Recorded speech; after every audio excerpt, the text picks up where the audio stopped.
Hey, I want your opinion about something, and please leave it as a comment in the comment section, because I'm going into this, the 3 crowns, and the idea is that I'm going to do guided meditation sessions, and then, to help people let go a little bit, I say, now you're going to take off your earthly crown and set it aside.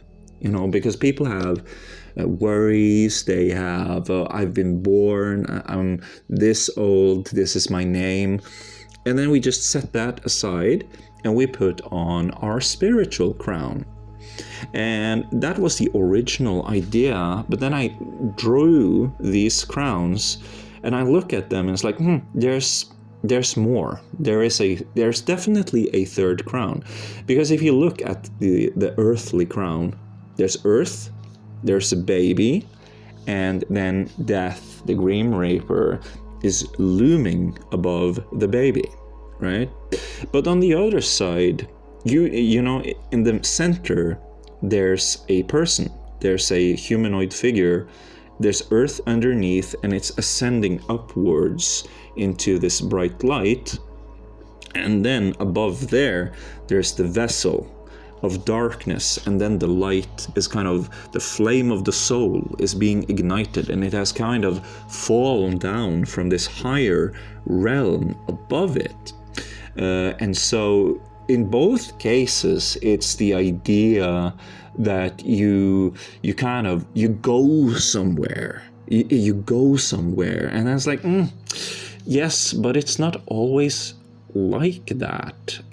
It can be that you just be and then you become. And that's a experience that I know, just talking about it, at least the concept of it exists. And I also deal with it a lot in terms of seeing what I want to see, even if that's just imagination. Just think about it, like when I'm talking now, where do the words come from? It's incredibly fast, isn't it? So there are also these assumptions that are happening that are kind of mystical. For example, I could say your name, and I'm talking about you, and I know I'm talking about you. This is just assumption. So the way you can figure that one out really quickly is the thought experiment. Let's say that I could ascend. And so I ascend, and we were friends, and we had moments together in our friendship. And I say, since you're such a good friend to me, do not worry, because I am going to use my ascension to build you a vessel so that when you die, you also ascend. But then, good news, you also end up getting the exact same attainment. But it happens while we're riding a car, and then the car crashes. We meet in the afterlife, but you're there, I'm there, and I'm carrying your vessel that I was going to gift you. And so you look at that vessel, it's like, oh no, that's not me, that's your me. You look at it, it looks exactly like you, it acts exactly like you, but the thing is, in our interactions, because of the conditions we were under, you had to wear the societal mask of, right kinds of opinions, don't admit to this, keep this private.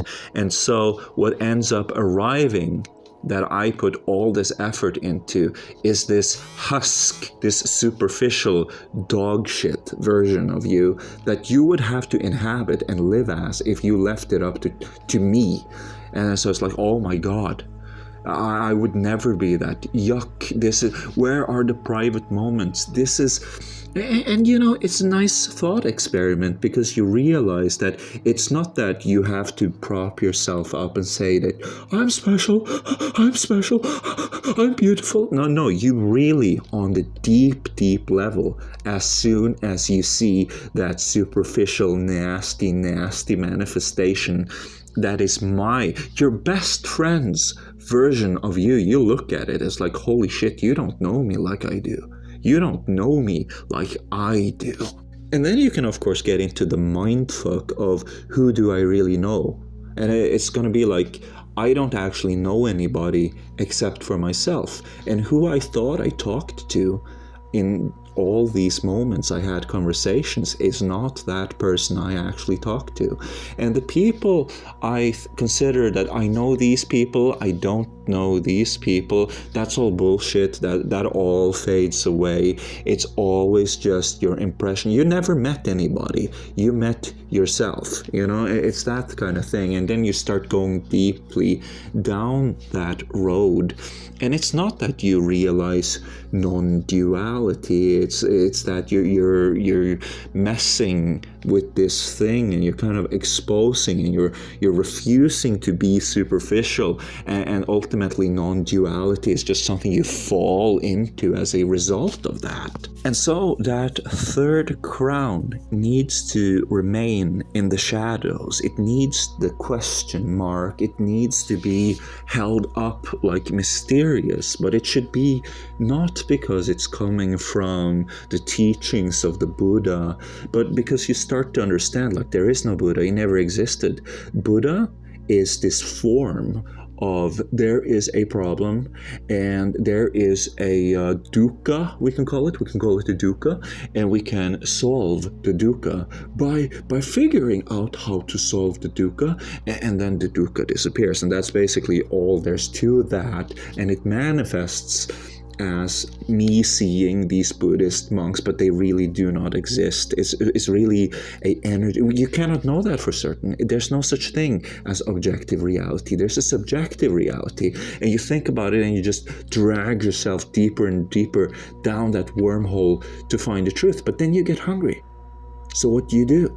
Well, you take off that crown, and then you put on the earthly crown, and then you pay your bills. You put on your pants one leg at a time, and you go down to the store, and you can actually just do that and get a little bit break. And other times, you need to put on that other crown because you're going to have yoga lessons. It's like, we're all here to help each other.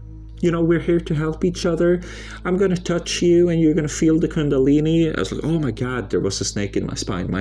My life has completely changed. I came here and drank that thing. I saw the colors and there were some patterns, and I just felt like, yeah, this is going to change everything, and of course that too will pale in comparison to that third crown.